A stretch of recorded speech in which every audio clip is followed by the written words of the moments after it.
This is Business 110. This is day 4 of our first full week of class. Unfortunately, I'm having to stay home. So real quickly, today you should be doing some registration with Mr. Battle. And what I would like to do is explain a couple things via video. So I'm going to make multiple videos, but we're going to talk right now about the interview debrief, and then I'll make a separate video that will explain the career presentations. And today you're going to pick which presentation you're going to do, and I will discuss that in another video. Big thing, make sure you have turned in your resume. So today is the due date, Thursday. Make sure you've turned that in. Okay. All righty. With that said, big thing, we already did a reflection on this. I will be grading those hopefully today, tomorrow, and hopefully the next day. Shouldn't take me too long.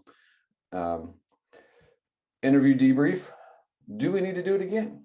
These are questions for you to think about. Honestly, we're going to move on. So that was kind of it, but we can maybe do even a more serious one where it's just you and the whole class is watching. Oh boy. Okay. Something to think about. What did you notice during the debrief? If you heard someone that was giving good answers to questions, what did you notice about their question? And to me, I think one of the things I noticed, some of the really good ones, they really were getting to the impact.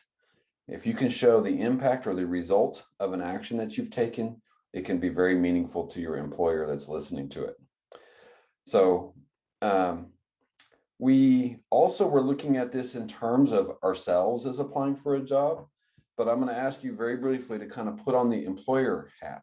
If you're the person actually hiring someone,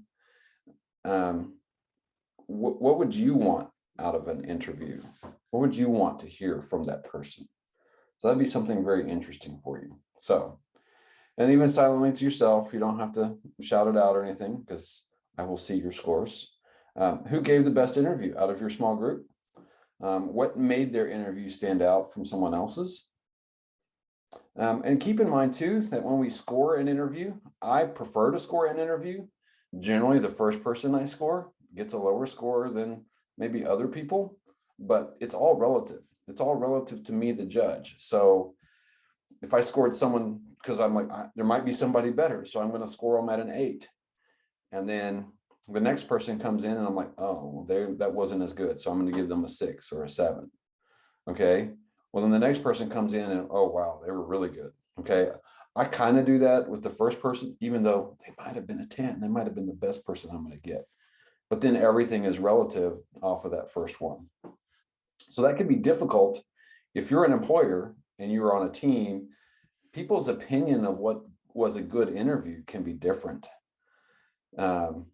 Doing interviews, being on the panel, listening to people interview, it's interesting when you talk to people who were in the same room and they heard something different. They saw something that maybe you missed. And they're like, wow, that was a really good person.